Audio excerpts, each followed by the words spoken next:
తెలుగువారి సాహిత్య సామాజిక రాజకీయ ఆధ్యాత్మిక విజ్ఞాన వేదిక స్వాధ్యాయకు స్వాగతం. స్వాధ్యాయ మీకు సమర్పిస్తున్న విశిష్టమైన సాహిత్య కార్యక్రమం సృజనస్వరం. వారం వారం సృజనాత్మక రచయితలు తమ సృజనను తమ స్వరంలోనే వినిపించే విశిష్టమైన సాహిత్య కార్యక్రమం ఈ సృజనస్వరం. సృజనస్వరానికి ఆహ్వానం. ఈరోజు తమ సృజనస్వరాన్ని వినిపిస్తున్నారు గంధం నాగేశ్వరరావు గారు. గంధం నాగేశ్వరరావు గారు అంటే కొందరు గుర్తుపడతారు. మంజరి ఆయన కలం పేరు. మంజరి అంటే చాలామంది గుర్తుపడతారు. కథలు నవలలు రాయడంలో తనదైన ఒక ప్రత్యేక శైలిని విశిష్టతను ఏర్పాటు చేసుకున్నటువంటి రచయిత గంధం నాగేశ్వరరావు గారు. నమస్కారం అండి గంధం నాగేశ్వరరావు గారు. నమస్తే సార్. ఈరోజు మనము మీ రచనల గురించి సీరియస్గా చర్చించే కన్నా ముందు మీ కుటుంబ నేపథ్యము, మీ బాల్యానుభవాలు ఏ రకంగా మిమ్మల్ని సృజనాత్మక రచయితగా తీర్చిదిద్దాయి వివరిస్తారా? బాల్యము అంటే చాలా పేద కుటుంబం నుంచి వచ్చానండి. తల్లి తండ్రి ఏమో రైతు కూలికని చెప్పాలి.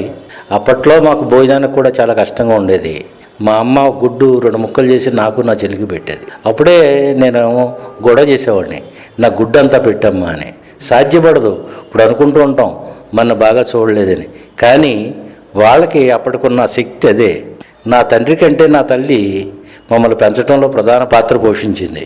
ఈరోజు ఈ స్థితిలో ఉన్నానంటే ఆవిడ దీవెనలే కారణమని నేను అనుకుంటాను. తర్వాత నా చదువు కూడా 10వ ఏటనే ప్రారంభమైంది. అది కూడా సంవత్సరానికి 2-3 క్లాసులు చదివి ఆ గ్యాప్ని కవర్ చేసి మొత్తం మీద ఎస్ఎల్సి పూర్తి చేశాను. అప్పుడే నేను ప్రాథమిక విద్యలో ఉండగానే మా స్కూల్కి సమీపంలో ఒక చిన్న లైబ్రరీ ఉండేది ఏలూరులో. నేను తరచుగా లైబ్రరీకి వెళ్ళి పుస్తకాలు చదువుకుంటూ ఉండేవాడిని. అందుట్లో పత్తేదారు, డిటెక్టివ్ ఇలాంటి పుస్తకాలు ఉండేవి. వాటిల్లో కథలు చదివేవాడిని. అలాగా చదవడం అనేది ఒక వ్యసనం కింద మారింది. అది ఎంత వ్యసనంగా మారింది అంటే దొరికిందల్లా చదివేసేవాడిని. క్లాసు పుస్తకాలు చదవడం సంగతి పక్కన పెట్టండి, ఈ సాహిత్యం మీద నా దృష్టి మళ్ళటానికి కారణం ఈ పుస్తకాలు చదవటమే అని నేను అనుకుంటాను. నా బాల్యం చాలా పేదరికంలో గడిచిన ఆ తర్వాత కాలంలో అంటే ఇప్పటికీ ఈ స్టేజ్లో I'm safe, I'm settled, I'm happy, no problems. నేను ఇలా సంతోషంగా ఉండటానికి కారణం ఏంటంటే నాకు ప్రాబ్లమ్స్ లేకపోవడమే కారణం అని నేను అనుకుంటాను. ప్రాబ్లమ్స్ అన్ని బాల్యంలోనే అయిపోయినాయి. బాల్యమే ఈ ప్రాబ్లమ్స్ అన్నీ అధిగమించేసింది. అయితే నేను ఎక్కువగా చదువుకోవటం, డిటెక్టివ్ సాహిత్యాన్ని చదవటం, తర్వాత నేను బాగా ఎదిగేసరికి కమర్షియల్ సాహిత్యం 70ల తర్వాత ఒక విస్తృతమైన రూపాన్ని తీసుకోవడంతో మేము పూర్తిగా ఆ కమర్షియల్ సాహిత్యం అనే దాని మీద దృష్టి పెట్టాను. నాకు ఏమీ రాయటం రాకపోయినా సరే మొట్టమొదటిగా మృత్యుకెరటం అనే నవల 86లో రాశాను. మృత్యుకెరటం నవల థీమ్ చెప్తారా? చెప్తాను. ఈ నవల థీమ్ ఏంటంటే ఒక దొంగ వృత్తి దొంగతనం. అయితే దొంగతనం నిత్యం చేయడు, తను బతకడం కోసం మాత్రమే చేస్తాడు. అది ఎప్పుడో 10 రోజులకో 15 రోజులకో ఒకసారి ఎక్కడో ఎన్నుకొని దాన్ని చేసి ఊరుకుంటాడు. ఆ రోజు వాడి కాలక్షేపం ఏంటంటే క్లబ్కి వెళ్ళటం. రాత్రి 9 గంటలకి తిరిగి వస్తూ ఉంటాడు ఇంటికి. అలాంటప్పుడు ప్లాట్ఫామ్ మీద ఒక 8 ఏళ్ల కుర్రోడు స్పృహ తప్పి పడిపోయి ఉంటాడు. వాడిని తీసుకొస్తాడు ఇంటికి. ఆ కుర్రవాడిని పెంచుతాడు. ఆ కుర్రవాడు ఎదిగే క్రమంలో వాడికి దొంగతనం చేయటంలో మెళకువలు నేర్పుతూ ఉంటాడు. కానీ తన లక్ష్య సాధనలో ఆ కుర్రవాడు తను పొందుతూ ఉంటాడు సొంతంగా. ఆ దొంగ చనిపోయిన తర్వాత ఈ కుర్రవాడు తన లక్ష్యం వైపు ప్రయాణం సాగిస్తాడు. 7గురిని చంపాలి, అది వీడి లక్ష్యం. ఒక్కొక్కడిని మట్టుపెట్టి సాగిపోతూ ఉంటాడు. ఆ సాగిపోయే క్రమంలో ఒక వ్యక్తి నక్సలైట్లో చేరిపోతాడు. వాడిని చంపాలి. అందుకని వీడి ఏజెన్సీకి వెళ్ళి ఏజెన్సీలో కొంతకాలం ఉండి నక్సలైట్ గ్రూప్లో చేరి వాడిని పట్టుకుని వాడిని హతమారుస్తాడు. అప్పుడు ఆ నక్సలైట్ నాయకుడు వీడిని కాల్చడానికి చెట్టుకు కట్టిన సమయంలో వాడు అడుగుతాడు, ఎందుకు చంపావు చెప్పు అని. అప్పుడు చెప్తాడు తన ఫ్లాష్ బ్యాక్. వీడు 8వ సంవత్సరం వయసులో ఉండగా వీళ్ళ నాన్నగారు ఫ్యాక్టరీ యూనియన్ లీడర్. ఆ లీడర్ని కొంతమంది కలిసి హతమార్చారు. ఇంకో లీడర్ కావాలనుకున్నవాడు చంపారు. కొంతమంది కుర్రవాళ్ళు వీళ్ళ అమ్మని దూరంగా తీసుకెళ్ళిపోయి చేర్చారు.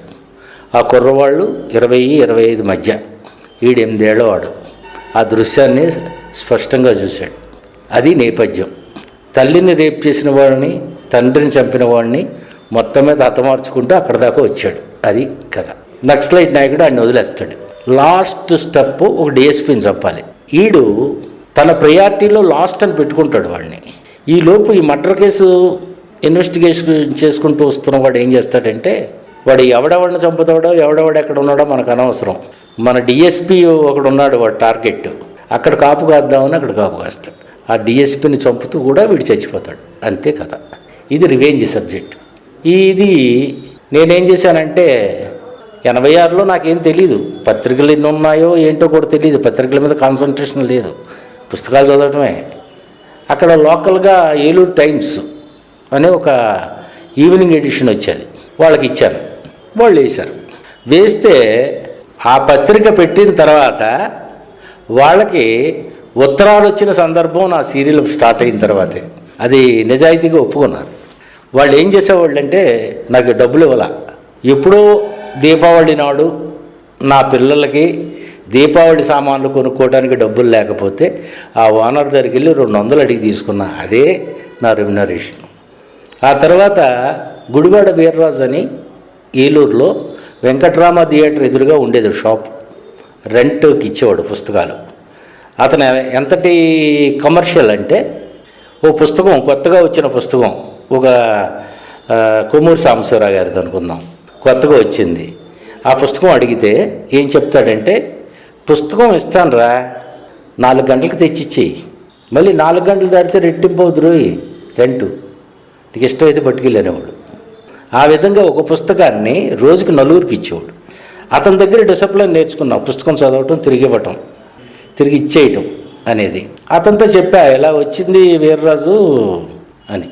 అతను ఏం చెప్పాడంటే, ఎంఎస్కో వాళ్ళు ఉన్నారా, ఇలా పంపించాన్నాడు. ఒరే అనేవాడు, పెద్దోళ్ళండి. సరే, ఎంఎస్కో వాళ్ళకి ఈ కటింగ్స్ మొత్తం ఏముంటాయి, అది పేపర్లో కటింగ్లేగా, అవన్నీ పోస్ట్ చేసాం.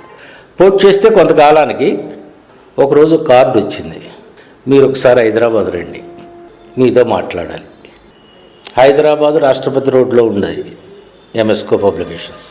సరే, ఆఫీస్ పని మీద హైదరాబాద్ వెళ్ళి ప్రొద్దుటే 9 గంటలకు అక్కడికి వెళ్ళి ఆ షాప్ తీసేదాకా కూర్చొని ఆ లోపలికి వెళ్ళాం. లోపలికి వెళ్తే ఎంఎస్ కుమార్, ఎం శేషాచలం గారి అబ్బాయి అక్కడ ఉన్నారు. ఆయనే షాప్ తీసుకుని ఆయనే కూర్చున్నాడు. నేను చెప్పా, పలానా అండి అని ఉత్తరం రాశారు. కూర్చోండి అన్నాడు. నా మొహం చూసి కాసేపు మాట్లాడి నా మొహం చూసి అన్నాడు, ఆ రచన చదివిన తర్వాత మిమ్మల్ని చూస్తే ఆ రచన మీరు రాసినట్టు లేదండి అన్నాడు. నేనేం చెప్పానంటే, నాకు ఇంకేం తెలియదు సార్ రాయటం తప్ప, అప్పుడు రాసేటప్పుడు ఆ మూడ్లోకి వెళ్తాను, ఆ తర్వాత ఆ మూడు ఉండదు కదా సార్ అన్నాను. తర్వాత ఆయన ఏం చెప్పాడంటే, పేజీలు సరిపోవు, నవలగా వేస్తాను, పేజీలు సరిపోవు, నాకు ఇంకో 10 పేజీలు కావాలా, ఏం చేస్తావు అని అడిగాడు. అప్పుడు అది ఇంకో మంచి పని ఏం చేశారంటే, ఏలూరు టైమ్స్ వాళ్ళు రెమ్యునరేషన్ ఇవ్వకుండా కంపోజ్ అయిన మ్యాటర్ని ఫామ్స్గా ముద్రించి నాకు ఇచ్చారు, నవలలుగా కుట్టి. దానికి కవర్ పేజీ ఉండదు, ఏం ఉండవు, ఊరికే మ్యాటర్ తప్ప. అది పంపించాను. దాంట్లో ఓ 77వ పేజీ దగ్గర మడత పెట్టి, 87వ పేజీ దగ్గర మడత పెట్టి, ఈ మధ్యలో 10 పేజీల స్క్రిప్ట్ పంపుతాను సార్ నేను వెళ్ళిన తర్వాత అని చెప్పి అలా పంపాను. సరే, ఒకరోజు హైదరాబాద్ వెళ్ళినప్పుడు ఈ ఎంఎస్కోకి వెళితే ఈయన ఏమన్నాడంటే, కుమార్ గారు, వచ్చే నెల మీ పుస్తకం వేస్తాం సార్, దయచేసి సాయంకాలం సార్ మీరు రాగలరా అన్నాడు. దేనికండి అన్న? సాయంకాలం ఒక పుస్తకావిష్కరణ ఉంది, పుస్తకావిష్కరణ కాదు, ఇది ప్రేమ అనే నవల సులోచనారాణి గారిది. దాన్ని కూపన్ పెట్టారు, పాఠకులు ఆ కూపన్లో నింపి పంపించారు. అవి డ్రా దిగాలి. ఒక బహుమతి 10,000, 10 ఏమో కన్సోలేషన్ బహుమతులు, 1000 రూపాయలు. ఆ బహుమతిలో ఫంక్షన్ జరుగుతుంది, మీరు రండి. వస్తారా అన్న. ఇదేంటి సార్, రావటం వల్ల నాకే ఉపయోగం కదా, వస్తాను తప్పకుండా అని చెప్పి సాయంకాలం ఆఫీస్లోకి వెళ్ళేసరికి కుమార్ గారు ఎదురుగా ఒక ఆవిడ కూర్చుని మాట్లాడుతాను. నేను అది చాలా లాంగ్ ఉంటుంది, నడిచి వెళ్ళాలి.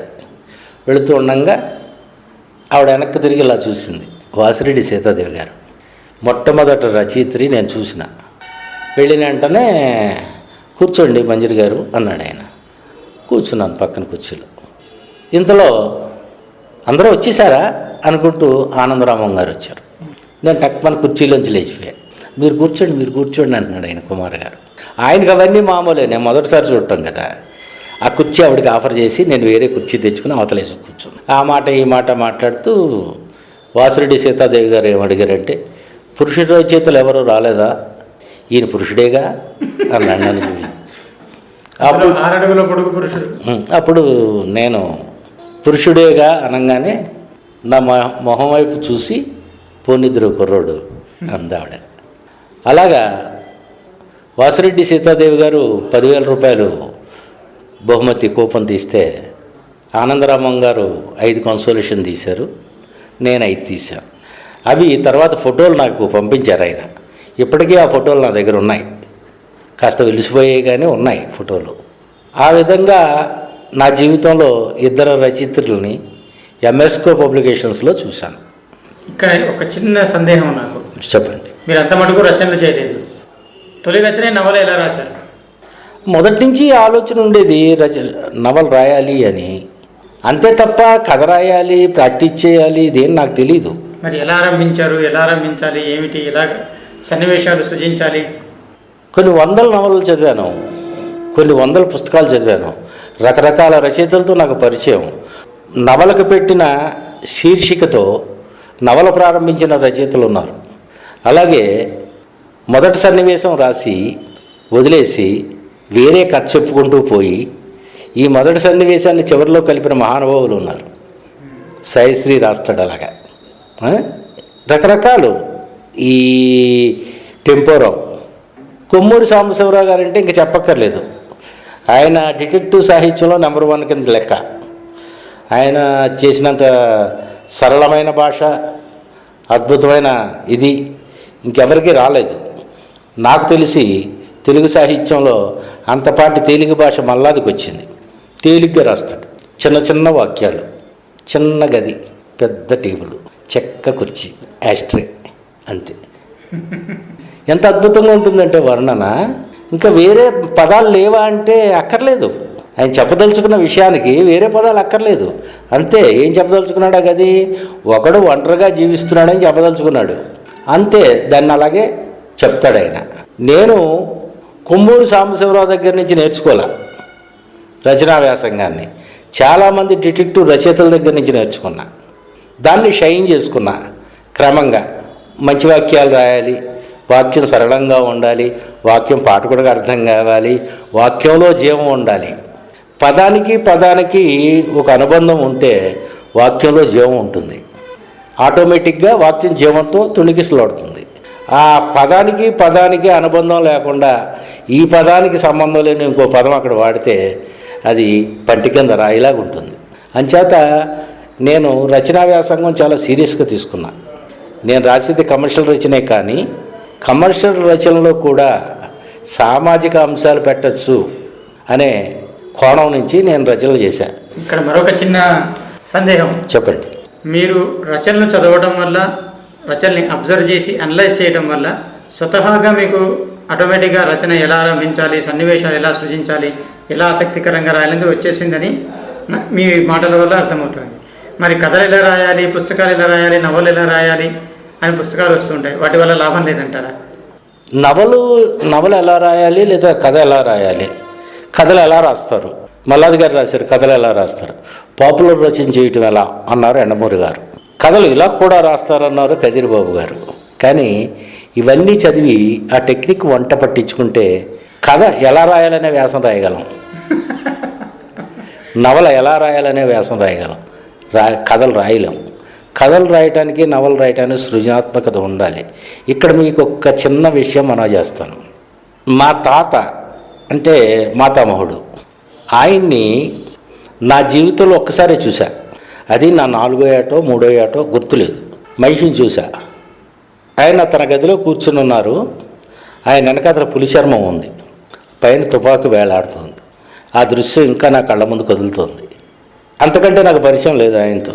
కానీ ఆయన తన పిల్లలకు పెట్టిన పేర్లు, ఆడపిల్లలకు పెట్టిన పేర్లు ఆ తరువాతి కాలంలో నేను సేకరించి నా వంశవృక్షం తయారు చేస్తే మతిపోయింది. ఏ పేర్లు? విరజాంబుజ, తరుణాంబుజ, సారంగనేత్రి, కలభాషిణి, రసమంజరి, ఇవి పేర్లు. ఈ పేర్లు ఎవడు పెడతాడండి? ఎంతో సున్నిత హృదయం ఉండాలి, సాహిత్యంతో పరిచయం ఉండాలి. సాహిత్యంతో పరిచయం లేకుండా ఈ పేర్లు మనకి సామాన్యుడికి ఎక్కడ దొరుకుతాయండి? ఒక సాధారణ రైతు కుటుంబానికి చెప్పండి. అందుకని నేను అనుకోవటం ఏంటంటే, ఈ తాతగారి తాలూకా సృజనాత్మకత ఆ దైవదత్తంగా కొంత నాకు సంక్రమించిందని నేను అనుకుంటున్నాను. ఆ సంక్రమించడం వల్లనే పుస్తకాలు చదవాలనే కోరిక, పుస్తకాలు రాయాలనే ఆలోచన ఒకటి నా మనసులో బయలుదేరిందని నేను భావిస్తున్నా. ఇది పెద్దవాళ్ళ దయ తప్ప నా గొప్పతనం కాదు. అంటే ఒకరు నేర్పిస్తే వచ్చేది కాదు. ఈ విద్యే కాదు అసలు, దానివల్ల ఉపయోగమే లేదు. మీరు ఎంత ప్రాక్టీస్ చేసినా కథ రాయటం అనేది సృజనాత్మకత ప్రక్రియ. అది మనిషికి సహజంగా రావాలి. దానికి సానబట్టాలి. సానబడితే అది పెరుగుద్ది. లేదు అంటే అది అంతే, ఒక కత్తో అయిపోతాడు, ఒక నవలతో వెళ్ళిపోతాడు. అంతకు మించి ఆయన ఏం చేయలేడు. రచనా వ్యాసంగం కొనసాగాలి అంటే మాత్రం ఖచ్చితంగా అభ్యాసం ఉండాలి, అభిరుచి ఉండాలి. మీ మొదటి నవల ప్రచురితమైంది, ఎంఎస్కో వారు ప్రచురించారు. తర్వాత ఏం జరిగిందో చెప్పండి. సరే, ఆ రోజు వాసిరెడ్డి సీతాదేవి గారు అక్కడికి వచ్చారు కదా, నా నవల ఒకటి ప్రచురిస్తున్నామని చెప్పారు ఆయన, కుమార్ గారు. చెప్పి నవల వచ్చిన తర్వాత నా నవల కాపీ పంపించారట. పంపిస్తే ఆవిడ చదివి బాగా రాశాడు అన్నారట. ఆ ముక్క నాకు ఎంఎస్ కుమార్ గారే చెప్పారు. తర్వాత రెండో నవల మిస్టర్ జీరో. జీరో అంటే ఏమీ లేదని అర్థం నా దృష్టిలో.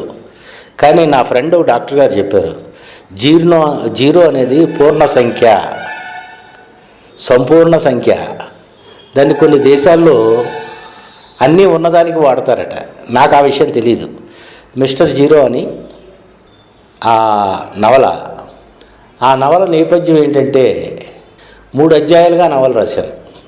కారణం ఏంటంటే, కమర్షియల్ నవలల ప్రభావం నా మీద ఉండటం వల్ల అది 3 అధ్యాయాలుగా విభజించి మొదటి అధ్యాయంలో ఒక అక్రమ సంబంధం ద్వారా పుట్టిన ఒక బిడ్డని హాస్పిటల్లో వదిలేసి తల్లి వెళ్ళిపోతే ఆ బిడ్డని ఓ ముసలావిడ పెంచుకుంటుంది. ఈ అక్రమ సంబంధం పెట్టుకున్న అమ్మాయి, ఆ అబ్బాయి ఆ రాత్రి ఆ కుర్రవాడిని అక్కడ వదిలేసి, అదే ఆ పసిబిడ్డను వదిలేసి హాస్పిటల్లో బస్సు ఎక్కి వెళుతున్నప్పుడు ఆ బస్సు యాక్సిడెంట్కి గురవుద్ది. ఒకడికి అవయవాలు దెబ్బతింటాయి, ఒక ఆవిడికి కళ్ళు దెబ్బతింటాయి. అదొక సీను. ఈ మరణాడు ఈ ముసలమ్మ ఈ బిడ్డని తీసుకుని ఇంటికి తీసుకొస్తుంది. ఈ హాస్పిటల్కి అపఖ్యాతి కాబట్టి ఆ ముసలమ్మ అడిగిన వెంటనే ఆ బిడ్డని ఇచ్చేస్తారు. ఆ ముసలమ్మకి ఎవరు లేరు. ఈ బిడ్డను పెంచుతూ ఉంటుంది. ఈ బిడ్డను పెంచుతే క్రమంలో ఈ ముసలమ్మ ఇంటింటికి వెళ్ళి పనులు చేస్తుంది. ఈ నవలకి బేస్మెంట్ ఏంటంటే, ఒకే ఒక రోజు ఒకే ఒక సమయంలో ఒక బిడ్డ పుట్టాడు. ఒకే ఒక సమయం, అదే సమయంలో ఇంకొక ఆయన స్మగ్లింగ్ వ్యాపారం స్టార్ట్ చేశాడు. వీళ్ళిద్దరూ ఎదుగుతారు. వీడి వయసులో ఎదుగుతాడు, ఆడ ఆస్తిలో ఎదుగుతాడు.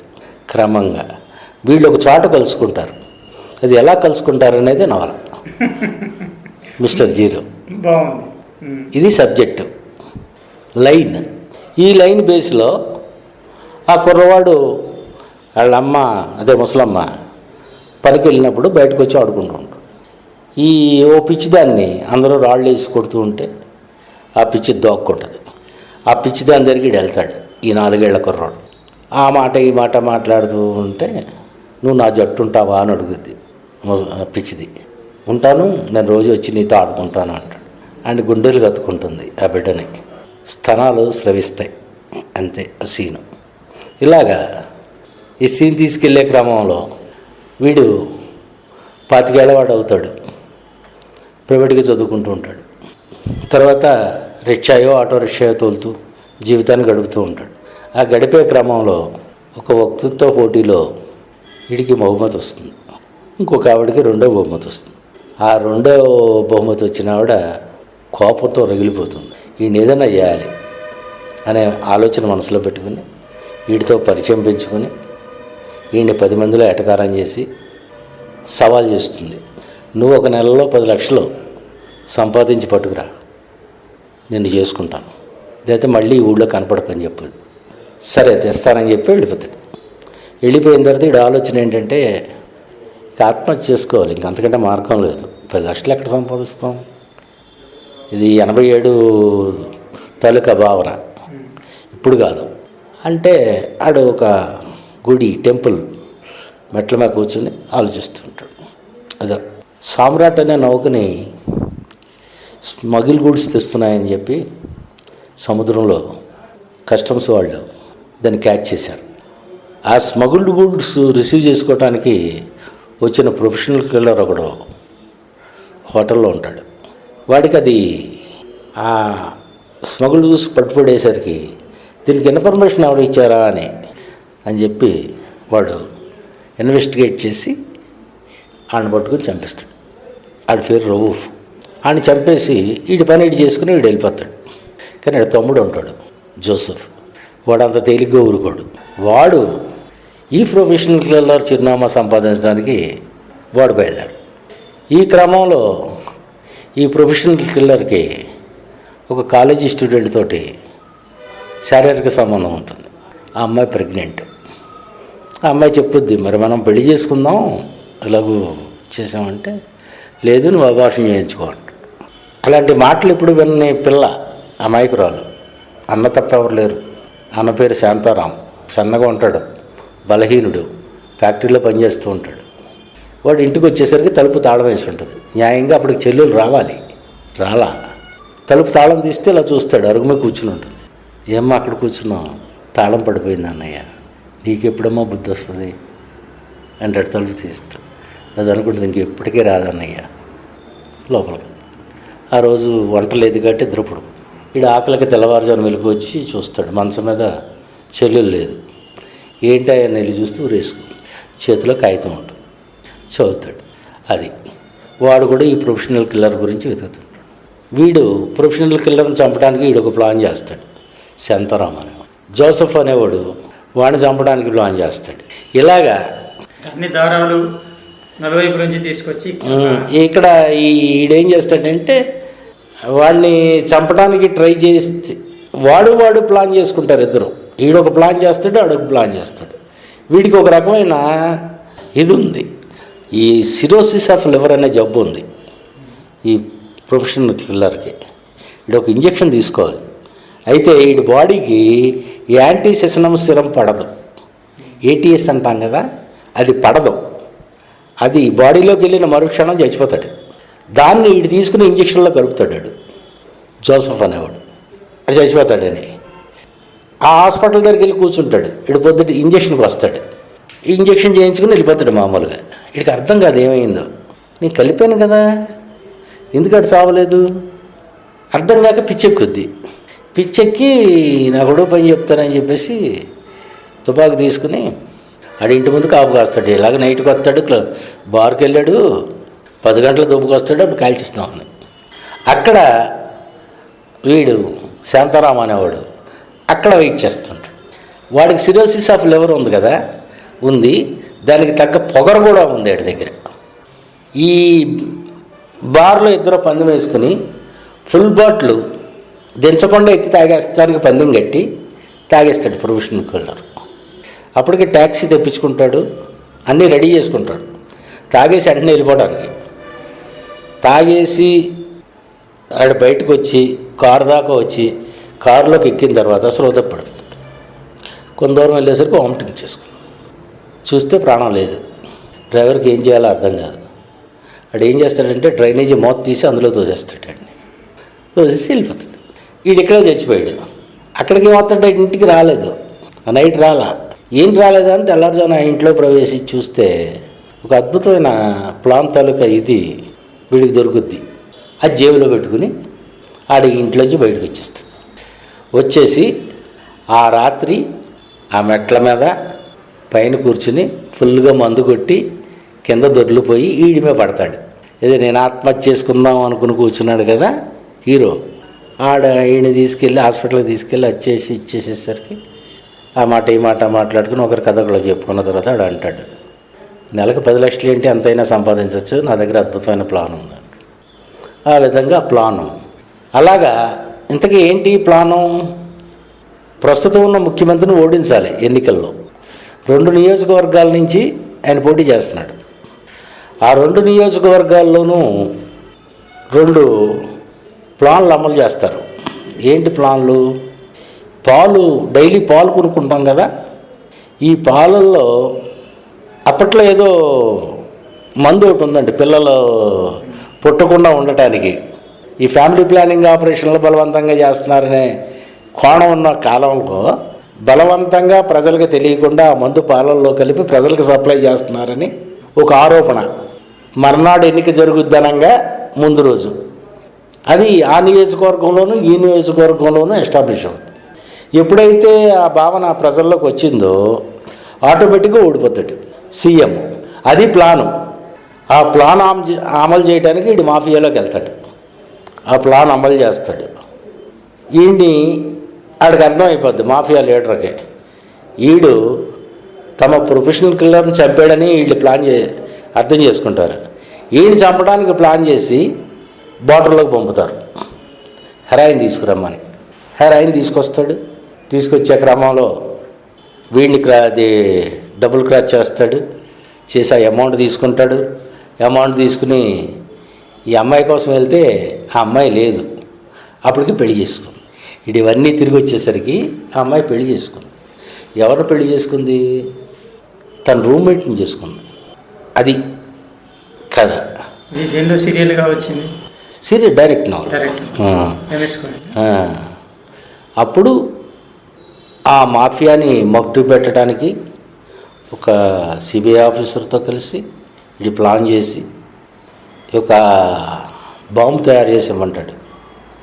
ఇవ్వండి నేను చూసుకుంటాను అంటాడు. అంటే అది వద్దు, అలాంటిది ప్రమాదం అంటాడు. తెలియక హత్య చేశాను సార్ బార్డర్లో హత్య చేయడంలో అంతకుడిని అయ్యాను, దేశానికి సేవ చేయడానికి అంతకుడికి హక్కు లేదా అని అడుగుతాడు. అంతకుడిని అయితే కావచ్చు, దేశానికి సేవ చేయకూడదా అని అడుగుతాడు. ఆ విధంగా దాన్ని ఇచ్చేసి తను ఇంటెలిజెన్స్ ఆఫీసర్ అవుతాడు. అది కథ. దీని తర్వాత అన్వేషణ నవల తాలూకు ఇతివృత్తం ఏంటంటే, ఓ రోజు పేపర్లో ఒక వార్త వచ్చింది. ఒక ఇంట్లో ఒక ఆవిడ చనిపోయింది. ఎవరికి తెలియదు. 4 రోజులు అయ్యేసరికి స్మెల్ వస్తుంది. బయట వాళ్ళు కంప్లైంట్ చేశారు. కంప్లైంట్ చేసేసరికి పోలీసులు వచ్చారు. తలుపులు బద్దలు కొట్టారు. ముసలామ్మ చనిపోయింది. పురుగులు పట్టేసింది బాడీ. ఆమె ఎవరు ఏంటి తెలీదు. అది న్యూస్. ఈ న్యూస్ను ఫాలో అవుతే రకరకాల కారణాలు ఏవేవో చెప్పారు. కానీ నేను నా బుర్రలో దీని తాలూకు ఇతివృత్తం స్టార్ట్ అయింది. దాంతో నవల రాయాలి అనే ఉద్దేశంతో తయారు చేసుకుని అన్వేషణ రాశాను. ఈ అన్వేషణ ఎవరి కోసం? ఈ ముసలమ్మకి ఎవరు వారసులు లేరు, వారసుల గురించి తెలుసుకోవాలా. అది అన్వేషణ. ఇది కూడా డైరెక్ట్ నవలేనా? ఇది ఎంఎస్కో వాళ్ళు వేసింది. ఆ తర్వాత హిట్ లిస్ట్ అనే నవల రాశాను. నాకు నా మంచితనమో మరే కారణమో నాకు తెలియదు, కానీ ఎంఎస్కో అధినేత విజయ్ కుమార్ ఉన్నాడు. విజయ్ కుమార్ తమ్ముడు మురళీకృష్ణ మాయామర్మం తెలియని వ్యక్తి. ఈ 3వ నవల వస్తున్నప్పుడు ఆయన దగ్గరికి వెళ్తే నన్ను భోజనం తీసుకెళ్ళాడు హోటల్కి. భోజనం చేస్తున్నప్పుడు ఆయన బ్రాహ్మణం. నాతో ఏమన్నాడంటే, మంజరి గారు మీకు ఏం కావాలంటే తీసుకోండి, అభ్యంతరం ఏం లేదు. ఏమొద్దంటే నా పొట్టకి ఎంత కావాలి అన్నాను నేను. అప్పుడు చెప్పాడు ఆ మాట ఈ మాట మాట్లాడుతూ, మీ రచనలంటే మా అన్నయ్యకి చాలా ఇష్టం అండి. ఆంధ్రజ్యోతిలో డెత్ సర్టిఫికెట్ అనే సీరియల్ రాస్తానని రాయటానికి అనౌన్స్ చేశారు. 5 వారాలు 6 వారాలు అయినా సరే ఆయన స్క్రిప్ట్ పంపలేదు. యాజమాన్యం పిలిచి తోటకూర రఘు అని తిట్టాడట. ఆయన వచ్చి ఎంఎస్కో కుమార్కి చెప్పుకున్నాడు. ఎంఎస్కో కుమార్కి ఎలా పరిచయం? ఎంఎస్కో వాళ్ళు రైటర్స్ వర్క్షాప్ పెట్టారు. దానికి ఎండమూరి వీరేంద్రనాథ్, ఆంధ్రజ్యోతి కలిపి కార్యక్రమాలు చేసి అందుకని చెప్పుకున్నాడట. చెప్పుకున్నప్పుడు ఈయన అన్నాడట, ఎందుకయ్యా ఆళ్ళని కథలు పరిగెడతావు నువ్వు, కొత్త కొత్త వాళ్ళు కూడా బాగా రాస్తున్నారు, కావాలంటే ఇది తీసుకెళ్ళని చెప్పి అన్వేషణ నా నవల ఇచ్చాడు. వాస్తవం ఏంటంటే ఆ నవల తోటకూర రఘు దగ్గరకు 6 నెలలు ఉండి అతను వెయ్యకపోతే పట్టుకొచ్చి ఎంఎస్కోకి ఇచ్చాడు. సరే, అది చదవరు. ప్రధానంగా స్క్రిప్ట్ ఒక 10 పేజీలు చదివితే చాలు, వాడికి అర్థమైపోతుంది కథ నడుస్తుందా లేదా, రచయితకి సామర్థ్యం ఉందా లేదా, చెప్పాలనుకున్న దాని మీద దృష్టి ఉందా లేదా, ఇదంతా తెలిసిపోతుంది. వీళ్ళకి మరి ఎంత బద్ధకమో ఏమి ఆలోచనో తెలియదు కానీ స్క్రిప్ట్ చదవరు. కనీసం 20 పేజీలు చదివితే నువ్వు ఇంకా మిగతా చదవక్కర్లా, బాగుంటే చదువుతావు లేదా పక్కన బారేస్తావు. మేము కథ అయినా అంతే, నవలైనా అంతే, మొదటి పార్ట్ చదువుతాం, అతని రాసేవాళ్ళు సామర్థ్యం ఉంది, బాగా రాస్తున్నాడు, కాన్సెప్ట్ బాగుంది అనుకుంటే కంటిన్యూ అవుద్ది, లేదంటే పక్కన బారేస్తాం. పాట కూడా పక్కన బారేస్తాడు. అలాంటిది కొత్త రచయిత కష్టపడి స్క్రిప్ట్ రాసి తీసుకొస్తే ఎందుకు చదవరు? ఏంటి మీకు బాధ? మీరు బతికేదే రచనల మీద. ఇప్పుడు కథలు రాకనే మీరు పోటీలు పెట్టి ఏడుస్తున్నారు, రావట్లేదు. అయినా వచ్చినప్పుడు కూడా పై రివీల్ చేస్తున్నారు, మంచి కథలకు ఇవ్వట్లేదు. మీకు తెలిసిన వాడుకో, మీ బంధువుకో, మరొకడికో ఇస్తున్నారు తప్ప మంచి కథలకు ఇస్తున్నారా? ఎవడు గుండెల మీద చేసి చెప్పమానండి. ఎవ్వరు. సాహిత్యాన్ని భ్రష్టు పట్టిస్తున్నారు. ఈ సాహిత్యంలో మాఫియాలు పెరిగిపోయాయి, గ్రూపులు పెరిగిపోయాయి, వర్గాలు పెరిగిపోయాయి. చాలా దరిద్రంగా తయారైంది సాహిత్యం. నాకు కూడా ఇప్పుడు రాయాలంటే రాయబుద్ధికి వెయిట్లా. దాదాపుగా నేను మానేసినట్టే లెక్క. నేను స్లో రైటర్ని కాబట్టి ఇప్పుడు సరదాగా రాసుకుంటాను, అది వేరే విషయం. అలాగా ఈ అన్వేషణ నాకు కొంచెం మంచి పేరే తెచ్చిపెట్టింది. తోటకూర రఘు సీరియల్గా వేశాడా లేదా? ఇంకేం వేస్తాడు, అది పుస్తకంగా వచ్చేసిన తర్వాత. మరి ఏం చేశారు ఆయన? అయిపోతే ఆయన చెప్పుకున్నాడు. చెప్పుకున్నప్పుడు ఈయన అన్నమాట, కొత్త వాళ్ళు ఉన్నారు కదా, ప్రోత్సహించవచ్చు కదా. మీకు అవకాశం ఇవ్వదండి సీరియల్ రాయడానికి? ఏది అవకాశం ఇచ్చినా నేను రాయలేను. నువ్వు వెంటనే సీరియల్ రాసి పట్టరా అంటే పట్టుకెళ్ళలేను. నా థాట్ రావాలి, దానికి తగ్గ ఈ సమాచారం సమకూర్చుకోవాలి, నవలు రాసుకోవాలి, నా బతుకు నేను బతకాలి. అదే నా బతుకు కాదు కదా. ఏదో ఆ జీన్స్లో ఆ సాహితీ లక్షణాలు ఏడిచేయి కాబట్టి ఆ సాహిత్యం పట్టుకుని వేలాడుతున్నాం తప్ప సాహిత్యం వల్ల ఏం ఉపయోగం చెప్పండి? ఎవరికి ఉపయోగం? రాసేవాడికి ఏమైనా ఉపయోగమా? పాఠకుడికి ఏమన్నా సంతోషం కలిగితే సంతోషం కలగచ్చు, అంతేగాని వీటి వల్ల వచ్చేది ఏం లేదు. 2500 కంటే ఎక్కువ ఇవ్వలేదు. నా మొదటి నవలకు 1200 ఇచ్చారు ఎంఎస్కో వాళ్ళు. అదే సంవత్సరం అదే నా నవలు రావడానికి 2 నెలల ముందు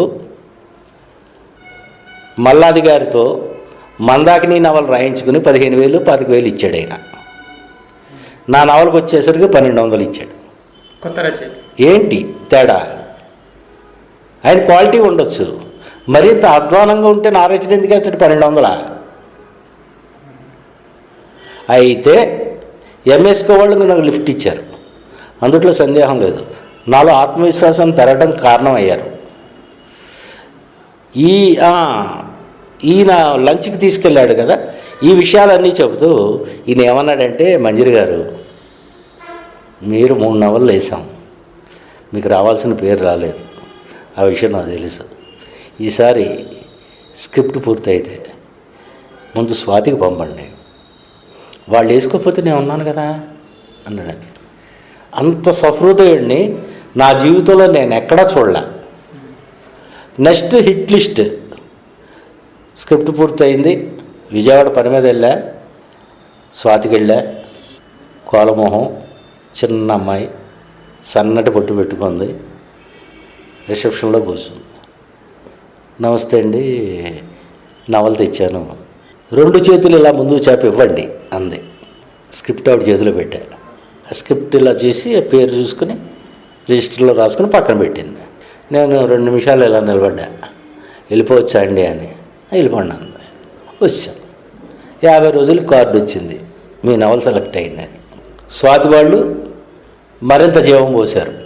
అంటే అప్పుడు నాకు అర్థమైంది ఏంటంటే పాఠకులు నా రచనని రిసీవ్ చేసుకుంటున్నారని తెలుసుకున్నా. ఇదివరకు డైరెక్ట్గా నవలలు వచ్చినప్పుడు ఈ విషయం తెలియలేదు, కానీ సీరియల్గా వచ్చినప్పుడు మాత్రం మంచి మంచి ఉత్తరాలు వచ్చాయి, మంచి వ్యక్తులు పరిచయం అయ్యారు. ఆ నవలకి అప్పట్లో నాకు 12,000 ఇచ్చారు. దాన్ని చరిత పబ్లికేషన్ వాళ్ళు నవలగా వేశారు. తర్వాత మళ్ళీ ఎంఎస్కే వాళ్ళు దాన్నే మళ్ళీ నవలగా వేశారు, రీప్రింట్. ఆ తర్వాత సాంఘిక నవల్లో కాస్త సస్పెన్స్ జోడించి రాయాలనే ఉద్దేశంతో నన్ను ప్రేమించు అనే నవల రాశాను. ఆ తర్వాత అదే కాలంలో దేవుడా రక్షించి రాశాను. ఈ రాసే క్రమంలో ఈ రెండు కూడా స్వాతికి వెళ్ళి తిరిగి వచ్చాయి. ఆ నెక్స్ట్ మరి ఏం చేశారు? తిరిగి వస్తే ఎంఎస్కో వాళ్ళు వేశారు. ఆ తర్వాత నవల మంచి నవల రాయాలి, ఈసారి తప్పనిసరిగా స్వాతిలో రావాలని చెప్పి ఒక నవల రాశాను. ఆ నవల the master of the game. ఈ మాస్టర్ ఆఫ్ ది గేమ్ అని ఎందుకు పెట్టానంటే, మీరు గుర్తుపెట్టుకోండి, నాకు ఇంగ్లీష్ రాదు, ఇంగ్లీషు సాహిత్యాన్ని నేను చదవలేదు, ఇంగ్లీషు పుస్తకాలు తెలుగులోకి ఏమన్నా ట్రాన్స్లేషన్ అయితే చదివాను తప్ప నాకు ఇంగ్లీష్ రాదు, ఇంగ్లీషు చదివే ప్రయత్నం చేయలేదు. నేను ఇంగ్లీష్ లెటర్స్ కూడా తడుముకుని కొడతాను తప్ప నేను ఫ్లూయెంట్ ఇంగ్లీష్ మాట్లాడలేను. మీరందరూ గుర్తుపెట్టుకోండి, ఇంగ్లీషు సాహిత్యాన్ని చదివి మాస్టర్ ఆఫ్ ది గేమ్ అని పేరు పెట్టాడని మీరు అనుకోకండి. ఎందుకంటే master of the game Sidney Sheldon నవలని నేను విన్నాను, చాలా ఫేమస్ నవల. నేను నా నవల్లో ఇతివృత్తాన్ని బట్టి ఆ పేరు పెట్టాలని పెట్టాను. స్వాతికి పంపా, తిరిగి వచ్చింది. నవలంతా చదివా. ఈ మావోయిస్టుల తాలూకా చరిత్ర కొంచెం ఎక్కువ రాశాను. సానూన్ కన్యాల్, అదే ఆ నక్సలైట్లు ఎలా ప్రారంభమయ్యారు, ఎలా డెవలప్ అయ్యారు అనే దృష్టితో రాశాను. సరే ఇది ఉంటే వేసుకోరని చెప్పి ఎడిట్ చేశాను. దాన్ని మళ్ళీ తిరిగి రాశాను. మొత్తం నవలంతా తిరిగి రాశాను. రాసి మళ్ళీ ఏదో సస్పెన్స్ నవలలు పోటీ పెడితే దాన్ని పంపించాను. మళ్ళీ ఏదో డిటెక్టివ్ నవలలు పోటీ వెంటనే తిరిగి వచ్చిందండి 10 రోజులు. No this Swathi. రెండోసారి తిరిగి వచ్చి, మూడోసారి ఆంధ్రభూమి పెట్టింది, దానికి పంపించాను. దానికి పంపితే రిజల్ట్స్ వచ్చాయి. సాధారణ పురుషులకు కూడా తీసుకోవాలి దీన్ని. దెబ్బతో అప్సెట్ అయ్యా. కారణం ఏంటంటే ఏ నవలకి రాయలేదు, దానికి 1600 పేజీలు మ్యాన్స్క్రిప్ట్ రాశా. 200 పేజీలు అనుకోండి, రఫ్ 200, తిరిగి రాయటం 200, పేరు 200, 600, 3 సార్లు 1800 పేజీలు. మూడోసారి రాయలేదు అనుకోండి భూమి నుంచి. నేను ఆజాద్కి ఏం చెప్పానంటే ఫోన్ చేసి, చంద్రశేఖర్ ఆజాద్కి, నా మిత్రుడు, బాబు ఆ నవల తీసుకో, ఎక్కడ పారేసి ఉంటారు, పారేసి అది కొంచెం చదివి రాయటం మర్చిపోయినాము, దయచేసి కొంచెం చెప్తావా అని నేను ఆ నవల తీసుకున్నాడండి. చదివాడు. అప్పుడు సెల్ ఫోన్లు లేవు, ఫోన్లు లేవు, కార్డు రాశాడు. నవల బాగుంది, అందుట్లో తేడా లేదు. ప్రచురించే సంస్థను ఎన్నుకోవడంలో తప్పు చేశాం, చతుర్కి ఇస్తానన్నాడు. నీ ఇష్టం. చతురు దగ్గర చలసాని వారు లేరు. ఆయన దగ్గరికి వెళ్ళి ఏదో లెటర్ రాసి, ఇది నా మిత్రుడు నవల, ఒకసారి పరిశీలించండి అని. ఆయన ఆ నవల చదివి ఆజాద్ని పిలిపించి అడిగాడు, జి నాగేశ్వరరావు అంటే ఎవరు? గోపరాజు నాగేశ్వరరావా అని. కాదు సార్, నాకు తెలుసు, ఈయన ఎప్పటి నుంచో రాస్తున్నారు, స్వాతిలో కూడా సీరియల్ వచ్చింది అని చెప్పాడు. చెప్తే మరి కలం పేరు ఎందుకు పెట్టుకున్నాడు మంజరాని అంటే, ఈయన ఉద్యోగండి, సమస్యలు లేకుండా పెట్టుకున్నాడు అన్నట్టు. సరే, ఆయన 15 ప్రశ్నలతో నాకు ఒక లెటర్ రాశారు. అందుట్లో ప్రధాన ప్రశ్న ఏంటంటే, నాకు ఎప్పటికీ గుర్తుంది, నక్సలైట్లలో స్వార్థం ఉందని, అవినీతి ఉందని రాశావు. ఇది నీకు ప్రత్యక్షంగా తెలిసి రాసావా, తెలుసుకుని రాసావా, ఎవరన్నా చెబితే రాసావా? అది ప్రశ్న. నేను దానికి ఏం జవాబు రాశా అంటే, ఆ ప్రశ్నకి అవినీతి, అసమర్థత అనేది వ్యక్తిగత స్వార్థం అనేది ప్రతి వ్యక్తిలోనూ ఉన్నాయి. అందులో ఉన్న ఓ వ్యక్తికి ఈ స్వార్థం ఉందని రాశాను తప్ప ఆ ఉద్యమానికి స్వార్థం ఉందని రాయలేదు. దయచేసి అర్థం చేసుకోండి అని ఆయన వేశాడు. వేస్తే ఏంటయ్యా ఇంత మంచి నవలని శత్రుకి ఇచ్చావు, మరి ఎవరికమ్మంట? వీడికి ఇస్తే వద్దన్నాడు, ఆడికొద్దు కింద పారేశాడు. ఇంకెవరికి ఇవ్వాలి? వీళ్ళు చెప్తూ ఉంటారు రచయిత కష్టాలు, చాలామంది పాఠకులకు తెలియదు. శత్రుకి ఎందుకు ఇచ్చావు? ఇంత మంచి నవల, మంచి నవలని ఎందుకు అయింది అది? చదివిన తర్వాత తెలిసింది. నేను తిరిగి రాసి దాన్ని సానబట్టే కొలిది దానికి ఏమవుద్దండి, అందుట్లో చెత్త అంతా ఎగిరిపోతూ ఉంటుంది కదా. ఆ విధంగా సరే ఎంఎస్కో వాళ్ళు నాకు కబురు చేస్తే వెళ్ళా, ఇది నవల వేసుకోవడానికి సరిపోదు, నాకు ఒక కనీసం 30 పేజీలన్నా పెంచాలి. వచ్చి వైజాగ్ రూమ్లో కూర్చొని ఆలోచిస్తున్నాం. ఇంతలో ఎంవివి సత్యనారాయణ ప్రముఖ రచయిత నా రూమ్కి వచ్చారు. ఆయన నాకంటే సీనియరు, అపరాధ పరిశోధనలోనూ వాటిల్లోనూ కథలు రాశారు. ఆయన కథలు చదువుకున్నాను చిన్నప్పుడు నేను. ఆయన నా రూమ్కి వచ్చాడు, ఇద్దరం కూర్చున్నప్పుడు ఆయన అన్నాడు, ఏంటి మంచిది దిగులుగా ఉన్నాం? ఏం లేదండి, ఎంఎస్కో వాళ్ళు ఇలాగ అన్నారు, 30 పేజీలు రాయమన్నారు, ఇది ఒక ఫ్రేము, ఈ ఫ్రేమ్లోకి ఇంకేం దూర్చలేను, ఇది ఫిక్స్ అయిపోయింది అని, మీరేమన్నా రాయగలరా అన్న. ఎందుకంటే ఒక రచయిత రాసిన కథకి ఎక్స్టెన్షన్ రాయాలంటే ఇంకో రచయితకు ఉత్సాహం వస్తుంది, ఒకటి ఆలోచనలు కూడా వస్తాయి, కొత్త ఆలోచనలు కూడా వస్తాయి.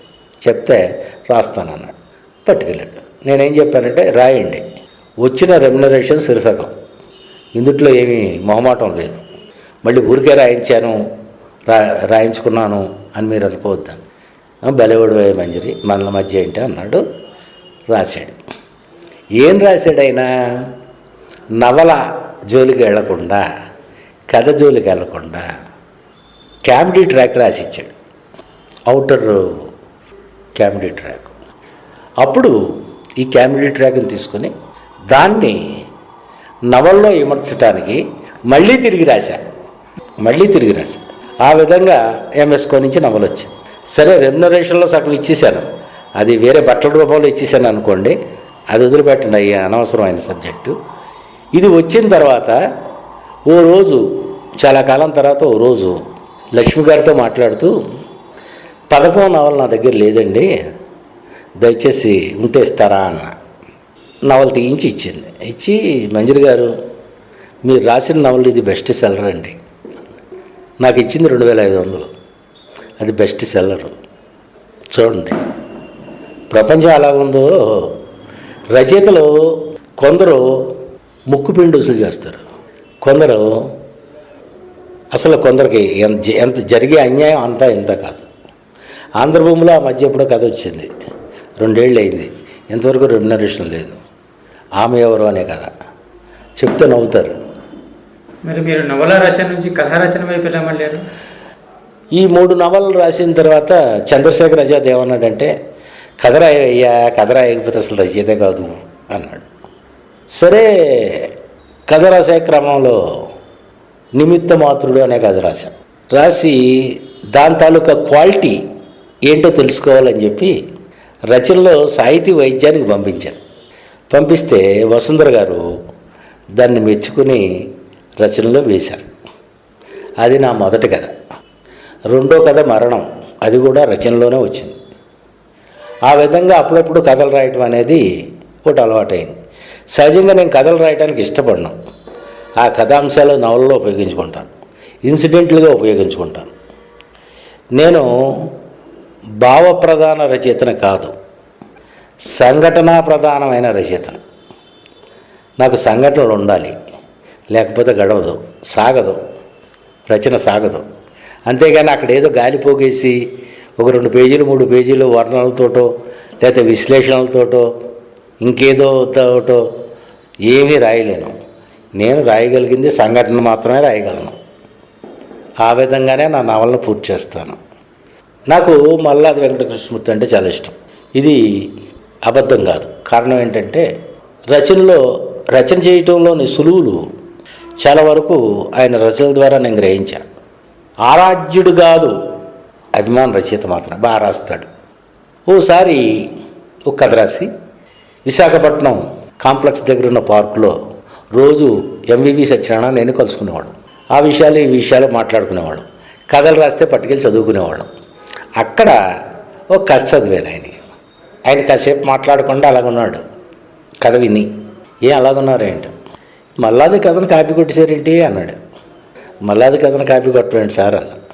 ఆల్రెడీ మల్లాది ఇలాంటి కథ రాశాడు. ఊరుకోండే జోక్ అన్నాను. లేదు నిజమే అని చెప్పి కథల సంపుటి తెచ్చి ఇచ్చారు అన్నాడు. నిజమే, అచ్చు అదే కథ. కొండంత గుండె ఆయన కథ యువలో వచ్చింది, 1970లో బహుమతి వచ్చిన కథ ఇది. సేమ్ అంశం, గదిలో వాళ్ళిద్దరూ, నా కథ పక్కన పడేసి. ఇలాంటి ఇంకో మాట కూడా అన్నాడు మిత్రుడు, ఓ 25,000కి కోర్టులో వేస్తాడు వదిలేయని. సరే సరదాగా అన్నాడు అనుకోండి. ఈ మల్లాది గారి దగ్గరికి ఆయన్ని చూడటానికి లేదా ఆయన కలవటానికి నేను ఎంవివి కలిసి వెళ్ళినప్పుడు మల్లాది గారితో ఏమన్నానంటే, నేను సహజంగా గలగలా మాట్లాడేస్తాను, మాయామర్మం ఉన్నదన్నట్టు చెప్పేయడమే. మాట్లాడుతుంటే ఆయన వింటూ ఉన్నాడు. ఉన్నప్పుడు నేను అన్నా, సార్ ఒక రోజు నేను ఒక కథ పట్టుకెళ్ళి చదివాను, ఆయన ఇలాగ అన్నాడు సార్ మీ గురించి అన్నా. అంటే ఆయన ఏమన్నాడంటే, ఒక తాట ఇద్దరికి రావచ్చు మంజరి, అందుట్లో తప్పేం లేదు, ఓ పని చెయ్యి, నీ కథని చిత్రంగా పంపు, నా కథనే పంపుతా, పక్కన వేస్తారు అన్న.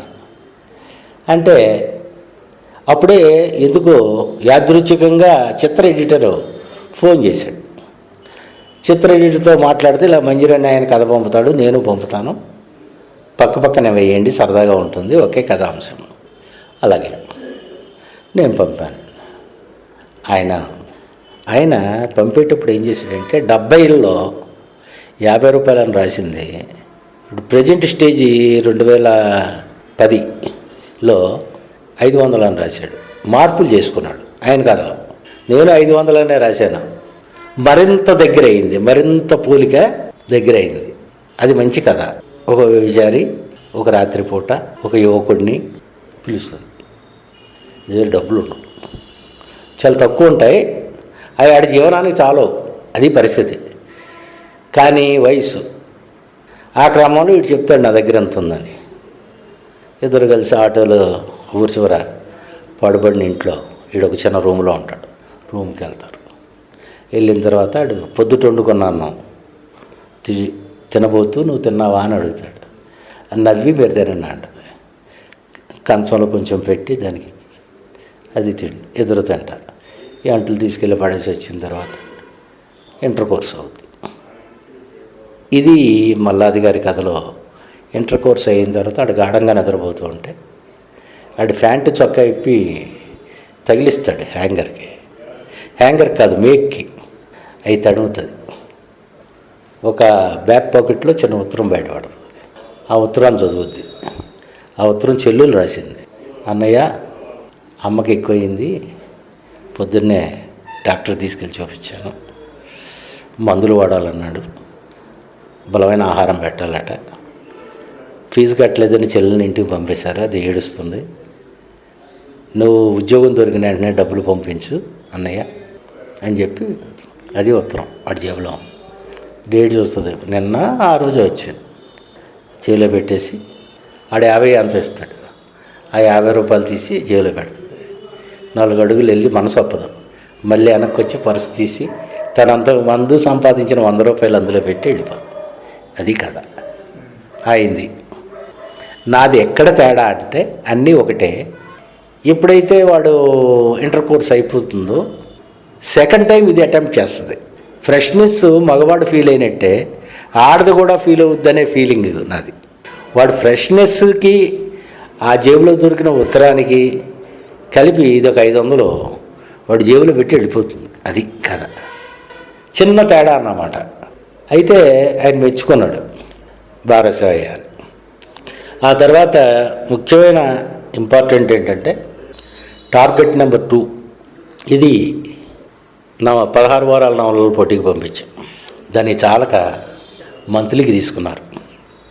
మంత్లీ వేసిన తర్వాత నాకు వచ్చిన పేరు అంతా ఇంత కాదు. ఎక్కడెక్కడి నుంచో, దుబాయ్ నుంచి ఫోన్లు, ఇంకెక్కడి నుంచో, బెంగళూరు నుంచి, ముంబై నుంచి, హైదరాబాద్ నుంచి, ఒక విజయనగరం నుంచి తప్పించి బయట ప్రపంచం నుంచి ఎక్కడెక్కడి నుంచో ఫోన్లు,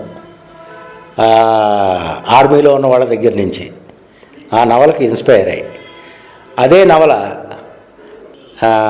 రామస్వామి గారు ఉత్తాన ఎడిటరు నాకు ఫోన్ చేసి, దానికి నేను సీరియలైజ్ చేస్తాను కన్నడంలో, నువ్వు అనుమతి పత్రం పంపించు, నీకు చెక్ పంపుతానని చెప్పి చెప్తే నేను అనుమతి పత్రం పంపిన వెంటనే ఆయన చెక్ పంపించాను. అలాగే అందులో సీరియల్ వస్తున్న క్రమంలో సంస్కృతంలో నాగరాజు గారిని సంస్కృతంలో వేస్తాం సార్ మీ సీరియల్ అని చెప్పి నాతో అనుమతి తీసుకుని సంస్కృతంలో వేశారు. ఇది నాకు గొప్ప రివార్డు.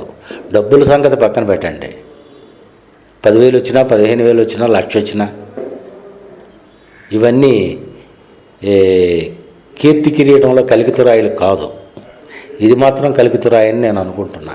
నేను చాలా హ్యాపీగా ఉన్నాను రచయితగా. నాకు అసంతృప్తి ఎక్కడుందంటే ఈ పత్రికలు ఇచ్చే బహుమతుల్లో ఉన్న ఈ అసహనం మీద ఉంది. చాలా దరిద్రంగా ఉంది వాతావరణం. దాన్ని ఎప్పుడైనా తొలగించగలిగి కాస్త నిజాయితీని అందుట్లో ప్రవేశపెట్టగలిగితే. అసలు కథలు రాయడం ఎలా జరిగింది, కథలు రాయాలని ఎలా అనిపించింది, అండ్ కథల ప్రస్థానం ఎలా కొనసాగింది? అసలు నేను మొట్టమొదటి రాసిందే నవల. 3 నవలలు రాసిన తర్వాత పి చంద్రశేఖర్ ఆజాద్ అనే మిత్రుడు, కథలు రాయకపోతే అసలు నువ్వు రచయిత కాదు పోమన్నాడు. అందుచేత కథలు రాయాలన్న ఆలోచన వచ్చింది. అయితే నా ఉద్దేశంలో కథ రాయటం చాలా కష్టం, నవల చాలా తేలిక. కారణం ఏంటంటే నేను కథలు రాయకపోవటానికి కారణం నాకు వచ్చిన థాట్స్ అన్నీ నవలల్లో సంఘటనలుగా ఉపయోగించుకోవటం వల్ల కథలు రాయటం అనేది తగ్గిపోయింది. సరే, అలాంటి పరిస్థితుల్లో నిమిత్త మాతృడు అనే కథ రాశాను. నిమిత్త మాతృడు అనే ఆలోచన ఏంటంటే మనం పుట్టిన తర్వాత కులం ఆటోమేటిక్గా వచ్చేస్తుంది, మనం తెచ్చుకోము పైనుంచి, కానీ మనకు వస్తుంది. ఆ వచ్చిన కులం మనం చెప్పుకోకపోయినా మనం వెంటాడుతుంది. అది ఎలా వెంటాడుతుంది అనేది 3 దశల్లో చెప్తాం. చిన్నతనంలో వర్ణం అని అడుగుతారు ఇన్ని, ఉద్యోగం చేసేటప్పుడు మీరు ఏమిట్లు సార్ అని అడుగుతారు, ఉద్యోగంలో ఉండంగా లోన్ పెట్టుకున్నప్పుడు లోన్ అప్లికేషన్లో క్యాస్ట్ అని ఉంటుంది. ఈ 3 సంఘటనల్ని నిమిత్త మాతృడు అనే కథగా రాసి కథ మీద నమ్మకం లేకపోవడంతో రచనకు పంపించా సాహిత్య వైద్యానికి. సాహిత్య వైద్యంలో వసుంధర గారు మంచి కామెంట్తో ఆ కథని తీసుకుని సాహితీ పద్యం పేరిట రచనలో వేశారు. దాని మీద చాలా ఉత్తరాలు వచ్చాయి. ఆ ఉత్తరాలలో 1, 2, 3 బహుమతులు ఇవ్వమని సాయి గారు నన్ను కోరితే వాటి నుండి సెలెక్ట్ చేసి పంపించాను.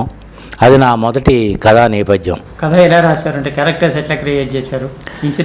ఇన్సిడెంట్స్ ఎలా క్రియేట్ చేశానంటే, అతనికి 12 8వ తరగతో 7వ తరగతో చదువుతూ ఉంటాడు.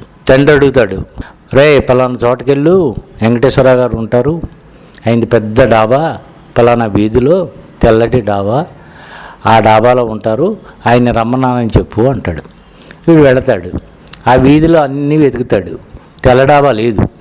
సరే అని చెప్పి అక్కడ కిరాణా షాప్ ఉంటే ఆయన దగ్గరికి వెళ్ళి, వెంకటేశ్వరరావు ఇల్లు ఎక్కడండి అని అడుగుతాడు. ఏ వెంకటేశ్వరరావు గారు అని అడుగుతాడు.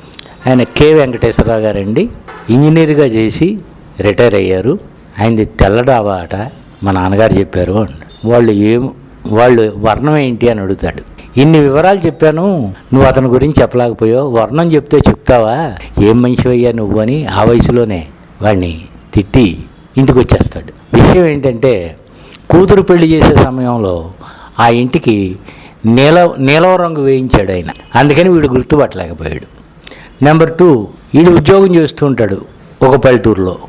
ఏమీ కాలక్షేపం ఏమీ ఉండదు, చాలా పుస్తకాలు చదివేస్తాడు, వచ్చినవి అన్నీ చదివేస్తాడు.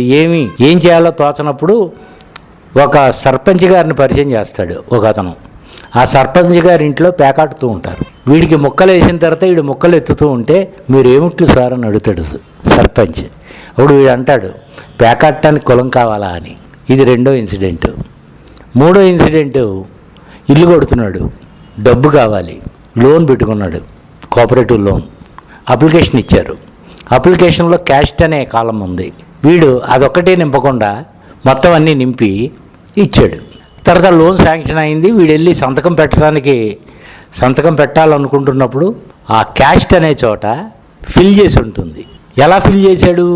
సర్వీస్ రిజిస్టర్ చూసి ఫిల్ చేశాడు. వాడికి ఏం హక్కు ఉంది? వీడు మనసులో అనుకుని ఈ ప్రశ్నలన్నీ వేస్తే నాకు లోన్ రాదు, లోన్ రాకపోతే ఇల్లు పూర్తి కాదు. సో అంతవరకు నిటారుగా ఉంచిన తల వంచి సంతకం చేస్తాడు. అది కథ. ఇది నిమిత్త మాత్రుడు. తర్వాత మరొక కథ మరణం. అది కూడా రచనలోనే వచ్చింది. ఆ కథ ఏంటంటే, ఒకప్పుడు వాడి దగ్గర చాలా విలువలు ఉంటాయి. విలువల గురించి ఆలోచిస్తాడు, విలువలతో బతకాలని నిర్ణయించుకుంటాడు. పెళ్ళయిన తర్వాత, పిల్లలు పుట్టిన తర్వాత ఆ విలువలను గాలికి వదిలేస్తాడు. ఆ విషయం ఆలస్యంగా తెలుసుకుని వాడు అంటాడు, అప్పుడు విలువలతో ఉండేవాడిని, ఇప్పుడు విలువలు కోల్పోయాను, బతికున్నా మరణించినట్టే లెక్క అని చెప్పి వాడు అనుకుంటాడు. అది కథ. ఇలాగా కథలు రాయటం ప్రారంభమైంది. ఇది కొందరికి నచ్చేవి కథలు. ఆ పరిస్థితుల్లో ఇది కూడా రచనలోనే వచ్చింది ఈ మరణం. తర్వాత అంతరం అనే కథ వచ్చింది. ఎవరితోటో పోటీ పెడితే ఆ పోటీకి పంపించాను రచనకే. అందులో 500 రూపాయలు ఏదో బహుమతి వచ్చింది, కన్సోలేషన్ బహుమతి అనుకుంటా. అంతరం కథ ఏంటంటే, ఒక అతను ఒక ఊరు వెళ్ళాడు. అర్జెంటుగా 12:30 లోపు అక్కడికి వెళ్ళాలి వీడు అనుకున్న చోటుకి. అది అనాథ శరణాలయం. అక్కడ అందరికీ భోజనాలు పెడతారు. వీడి పేరు మీద ఆ రోజు అక్కడ భోజనాలు పెడుతున్నారు. వీడు వెళ్ళాలి. వీడి పేరు మీద ఎందుకు పెడుతున్నారంటే, వీడి తల్లి అక్కడ మరణించింది. ఆ తల్లి పేరు మీద వాడు ఇది ఇచ్చాడు, డొనేషన్. అందుకని సంవత్సరంలో ఆ రోజు ప్రత్యేకంగా అక్కడ భోజనాలు పెడతారు. ఆ భోజనాలకి ఈయన వెళ్ళాలి. ఆ పరిస్థితుల్లో ట్రైన్ ఆలస్యంగా వచ్చింది, వెళ్ళాలి. రిక్షా ఎక్కాడు. రిక్షా ఎక్కితే రిక్షా అతను తీసుకెళ్తుంటే చెప్తాడు, తొందరగా తీసుకెళ్ళు నన్ను అని. అక్కడికే కదా బాబు, ఊరు చివరు ఉంది శరణాలయం అంటాడు. అని శరణాలయానికి వెళ్ళిన తర్వాత వెళ్ళి అక్కడ ఆ కార్యక్రమంలో పాల్గొని బయటకు వచ్చి చెట్టు కింద ఓ బెంచి ఉంటుంది, సిమెంట్ బెంచి, కూర్చుంటాడు. దాని మీద పిరాట్ల అప్పన్న అనే పేరు రాసి ఉంటుంది. ఆ రిక్షా మీద కూడా అదే పేరు ఉంది. అది కథ. ఈ కథలకు అంశాలు ఎలా ఎంచుకుంటారు మీరు? అంశాలు ఎంచుకోవడం అంటే, ఒక ఆలోచన వచ్చిన తర్వాత దాని గురించి ఆలోచిస్తాను. దీన్ని ఎలా ప్రజెంట్ చేయాలి, ఏ పాత్రలతో ప్రజెంట్ చేయాలి, ఎందుకు ప్రజెంట్ చేయాలి, ఏం చెప్తున్నాం. రచయిత పాఠకుడికి ఏదో ఒకటి చెప్పాలి కదా, మంచా చెడ్డ ఎలా అనేది ఆలోచించి ఆ అంశాన్ని, జీవితంలో ఎదురైన అంశాలు కావచ్చు, ఒక కథ చదివినప్పుడు ఇంకో కథకి థాట్ రావచ్చు, రకరకాల మార్గాల్లో ఈ థాట్లు వస్తూ ఉంటాయి. థాట్ని అట్టేపెట్టి దానికి తగిన పాత్రలు ఏంటి, ఎంతవరకు ఉండాలి ఆ పాత్ర, దాని నడవడిక ఏంటి ఇత్యాదులు ఆలోచించి కొంత సమయం తీసుకుని మాత్రమే రాస్తాను. ఇలాగ రచనలో నాకు 3 కథలు వచ్చాయి. వచ్చిన తర్వాత ఒకసారి స్వాతి వాళ్ళు చిన్న కథల పోటీ అనౌన్స్ చేశారు. సరే అది అట్టే పెట్టండి. నేనేం చేశానంటే, లోకల్గా ఆర్ఎస్ కృష్ణమూర్తి అనే ఒక ఆయన ఉన్నారు, ఆయన పేరు మీద వాళ్ళ కుటుంబీకులు కథల పోటీ ఏర్పాటు చేశారు. నేను ఒక కథ రాసి పంపించాను. అది అందులో సెలెక్ట్ అయింది, బహుమతి ఇచ్చారు. ఆ కథలని అన్నిటినీ తీసుకెళ్ళి ఓ సంపుటిగా వేద్దామని చెప్పి బరాగో గారికి తీసుకెళ్ళి ఇచ్చారు, బెండిపేట రామగోపాలం గారికి.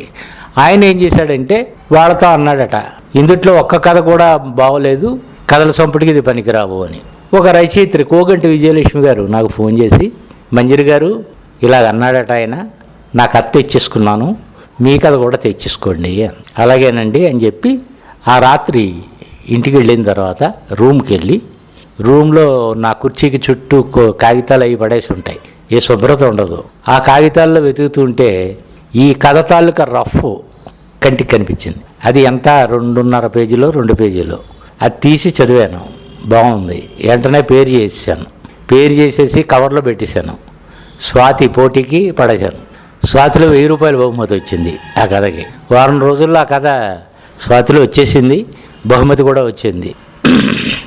ఈ కథని ఎందుకు ప్రస్తావిస్తున్నానంటే, ఏ కథని అందరూ జడ్జి చేయలేరు. జడ్జి చేస్తామనుకున్న వాళ్ళు కూడా పప్పులో కాలేయచ్చు. నిజానికి ప్రతి కథలోనూ ఏదో అంశం ఉంటుంది, దాన్ని మనం గుర్తించాలంటే సమయం తీసుకోవాలి. ఈ కథ పేరు ఏంటంటే, మీరే చెప్పండి అనే కథ. ఆయన చెప్పేశారు, వీళ్ళు చెప్పారు, మీరే చెప్పండి. ఏంటి మీరే చెప్పండి?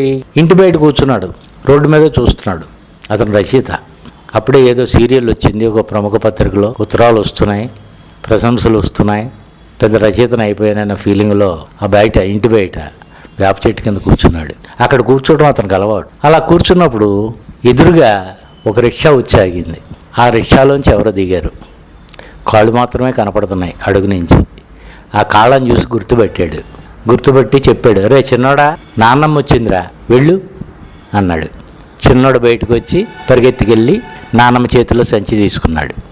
రే పెద్దోడా, కుర్చీ తెచ్చి వేయి అన్నాడు. కుర్చీ తెచ్చి వేసాడు. నాన్నమ్మ వచ్చి కూర్చుంది. ఏ అమ్మా, ఉత్తరం రాసి కదా వస్తావు, రాయకుండా వచ్చావేంటి అని. లేదురా నాయన, పెద్దోడు వెళ్ళిపోతాడు కదా చదువుకి, ఆడికి ఇష్టం అని చెప్పి చేగోడులు చేశాను. అవి పట్టుకుని ఆడిని చూసి వెళ్దామనే ఉద్దేశంతో వచ్చానురా, అందుకని ఉత్తరం రాయలేదు అంది. సరే, ఈ చేగోడీలు ప్లేట్లో పెట్టి వీడికి ఇచ్చారు. ఈ చేగోడీలు చూసిన వెంటనే వీడికి ఒక విషయం గుర్తొచ్చింది. వీడికి కూడా చేగోడీలు అంటే చాలా ఇష్టం. చిన్నప్పుడు వాళ్ళ అమ్మ చేగోడీలు వేయిస్తుంటే ఆ చేగోడీలు తీసుకోవాలని చెప్పి కుడి చెయ్యి నూనెలో పెట్టాడు. చెయ్యి మొత్తం కాలిపోయింది. ఆ చేతిని డాక్టర్ పొరపాటుగా కలిపి కట్టుకట్టేయటం వల్ల కలిసిపోయి ఏళ్ళు. ఒక వయసు వచ్చిన తర్వాత ఆపరేషన్ చేసి విడదీశారు వీళ్ళు. అప్పటి నుంచే రాస్తున్నాడు. ఆ రాస్తున్నవాడు ఒక్క క్షణం కొలుక్కుమంటుంది గుండెల్లో. ఏంటి, అమ్మ వచ్చినప్పుడు చిన్నోడిని నిలమన్నాను, పెద్దోడిని కుర్చీ వేయమన్నాను. సరే, ఆమె వచ్చినప్పుడు నేను ఎందుకు లేచి నిలబడలేదు? స్త్రీమూర్తిని మాతృమూర్తిని గౌరవించిన వాడు రచయితని పిలిపించుకోవటం సమంజసమా? మీరే చెప్పండి. అది కథ. తర్వాత అడుగులు అనే కథ. ఇది కూడా స్వాతిలోనే వచ్చింది. అడుగులు అనే కథ ఏంటంటే, అతను ఉద్యోగి కానీ చాలా ఆర్థిక ఇబ్బందుల్లో ఉన్నాడు. తల్లి, భార్య, కూతురు, ఓ కొడుకు. ఆ రోజు బయట కూర్చుని ఆలోచిస్తున్నాడు. సమస్య ఏంటంటే, సంక్రాంతి ముందు ఉంది, బట్టలు కొనాలి అందరికీ. అంతేకాకుండా పెద్దలకే బట్టలు పెట్టాలి, డబ్బులు కావాలి, డబ్బులు లేవు. ప్రతి సంవత్సరం ఎక్కడో అప్పు చేస్తున్నాడు, ఏ జీపీఎఫ్ పెట్టో తీరుస్తున్నాడు. అలాంటి పరిస్థితి ఇప్పుడు కూడా. వాడి దగ్గరికి సాయంకాలం వెళ్ళాలని అనుకుంటున్నాడు. ఈలోపు కుర్చీ వెనక ఏదో అలికిడైతే వెనక్కి తల తిప్పాడు. కూతురు నిలబడి ఉంది. ఏంటమ్మా అన్నాడు.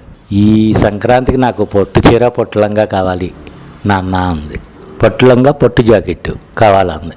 సరే అన్నాడు. కూతురు అలా నిలబడి అడిగితే కాదంటాం వీడికి చేత కాదు, కాదని అనలేడు. అప్పుడు అనుకుంటున్నాడు, సరే ఇన్ని బట్టలు కొనాలి, ఈ పట్టులంగా పొట్టు జాకెట్టు కూడా కొనాలి, అసలే వాటికి డబ్బులు లేవంటే దీనికి కూడా హామీ ఇచ్చాడు, ఎలా మాట నిలబెట్టుకుంటాడు తను అని అనుకుంటాడు. అనుకున్నప్పుడు తండ్రి గుర్తొస్తాడు. తండ్రికి 7 సంతానం. రోజు 7 భోజనాలు చేసిన తర్వాత, దగ్గరుండి భోజనాలు చేసిన తర్వాత వాళ్ళందరూ పడుకున్న తర్వాత బయటికి వెళ్ళి రాయి మీద కూర్చొని చుట్ట కాలుస్తాడు. అదే ఆయన దురలవాటు. ఇంటికి వచ్చి లోపలికి వచ్చి, చిన్నోడు సరిగ్గా తిన్నాడంటావా అని అడుగుతాడు భార్యని. ఆయనే దగ్గరుండి వడ్డించిన వాడు కూడా ఆ మాట అడుగుతాడు. ఇది ఇప్పుడు జరిగేది. తండ్రి ఎక్కడ పనిచేసేవాడు? ఫ్యాక్టరీలో పనిచేసేవాడు. వారానికి ఒకసారి జీతం ఇచ్చేవారు. అయినా సరే 7 పిల్లల్ని ఎలాంటి తెగులు లేకుండా పెంచాడు. సంక్రాంతి రావడానికి ముందు అందరికీ బట్టలు గుట్టించి బీరువాలో పెట్టేవాడు. వారం ముందు అందరూ వాటిని చూసి మురిసిపోయేవాళ్ళం. వీడు అనుకుంటున్నాడు అన్నమాట, అలాంటి నిశ్చింత జీవితాన్ని నేను ఎందుకు సాధించలేకపోతున్నా? నా ఇంట్లో ఉన్నది తక్కువ, సభ్యులు తక్కువ, ఎందుకు అని ఆడు అనుకుంటూ ఉంటాడు. ఆ చాప్టర్ క్లోజ్. 2వ చాప్టర్లో ఆఫీసర్తో క్యాంప్కి వెళ్తాడు. ఆఫీసర్ గారిని ఇన్స్పెక్షన్ అయిపోయిన తర్వాత గెస్ట్ హౌస్లో వదిలేసి వీడు తన లాడ్జి వైపు బయలుదేరాడు. లాడ్జిలో బిర్యానీ రెడీగా ఉంటుంది. రోడ్డు మీద నడుస్తున్నాడు. కొంత దూరం వెళ్ళిన తర్వాత ఎవరో చెవిలో నవ్వినట్టు అయ్యింది. ఏంటా అని ఆగాడు. ఆగితే ప్రొద్దుటే పుస్తకంలో చదివాడు. ఏమని? జీవితం కష్టంగా ఉందా? నిజంగా కష్టంగా ఉందా?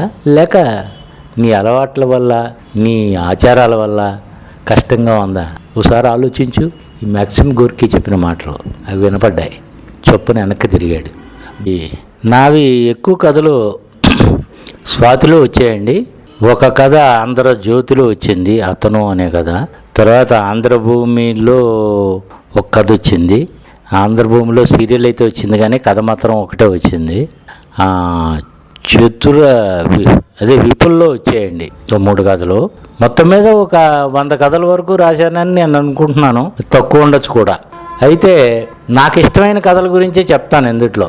కారణం ఏంటంటే ఈ రొడ్డకుట్టుడు కథలు, ఈ పేసు ఫిల్లింగ్ కథలు ఇవన్నీ పక్కన పెడదాం. మీరు అటువంటివి కూడా రాశారా? అలాంటివి ఉంటాయి, లేకుండా ఎలా ఉంటాయి? నాకు అన్నీ ఇష్టమే, నా అందరి బిడ్డలలో నాకు ఇష్టమే. కానీ బయట వాళ్ళకి తెలుస్తుంది ఎవడో సమర్థుడు. అలాగా అతను అనే కథ, ఆ వ్యక్తి లోపలికి వస్తుండగా చూస్తాడు మనకు కథ చెప్తున్న కథకుడు, ఇతను ఎలా వచ్చాడు ఈ సమయంలో అని. అతను లోపలికి వచ్చాడు, బెడ్ మీద ఉంది తల్లి, ఆమెకి సెలైన్ ఎక్కిస్తున్నారు, స్పృహలో లేదు. ఇతని దగ్గర కూర్చుని పిలిచాడు అమ్మా అని, ఆమె కళ్ళు తెరిచింది. ఈడు ఆశ్చర్యపోయాడు, నేను పిలిచినప్పుడు కళ్ళు తెరలేదు, అతను పిలిచినప్పుడు కళ్ళు తెరుస్తుంది ఏంటి మనసులో అనుకున్నాడు. సరే కళ్ళు తెరిచింది. ఆ తర్వాత అందరూ అతని చుట్టూ మూగి ఆమెకి జబ్బు ఎలా వచ్చింది, ఎప్పుడు చేర్చారు, ఎంత ఖర్చు అయింది, ఇలాంటి వివరాలన్నీ చెప్తుంటే నేను కథకుడు చూస్తున్నాడు అంతా ఆశ్చర్యంగా. ఏంటిది, నేనంటే ఎంతో ప్రేమ అమ్మకి, అమ్మ అంటే నాకెంతో ప్రేమ, ఎందుకు ఇలాగా జరుగుతుంది ఇదంతా. చివరికి డాక్టర్ ఆ తల్లిని తీసుకెళ్ళిపోమన్నాడు హాస్పిటల్ నుంచి.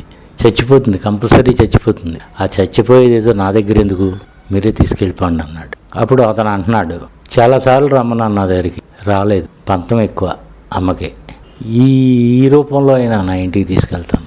ఇది జరుగుతూ ఉండగా మెడికల్ స్లిప్పులు కింద పడ్డాయి. ఇతను వంగి తీశాడు, నేనేం చెప్తూ ఉంటాడు కదా, వంగి తీశానంట. తీసినప్పుడు అవి తిప్పి చూస్తే వెనక వైపు అతని చిరునామా ఉంది. ఆశ్చర్యంగా చూస్తే అక్కడ ఉన్నవాడు చెప్తోంది, స్పృహ కోల్పోయింది బాబు, స్పృహలోకి వచ్చినప్పుడు అడిగితే ఆ చిరునామా చెప్పింది, ఫోన్ చేశాం, అతను వచ్చాడు, నీకు కూడా అతనే ఫోన్ చేశాడు, అతను పెద్ద కొడుకు, చిన్న కొడుకు వీడు, మనకు కథ చెప్తున్నవాడు చిన్న కొడుకు. ఇందుట్లో ఈ కథలో విశేషం ఏంటంటే, కథ చెప్తున్నవాడు అవతల వాళ్ళు అవలక్షణాలు ఉన్నాయని చెప్తూ ఉంటాడు. చివరికి వచ్చేసరికి అవలక్షణాలు ఉన్నది వీళ్ళలోనే, మన కథ చెప్పేవాళ్ళలోనే అవలక్షణాలు ఉంటాయి.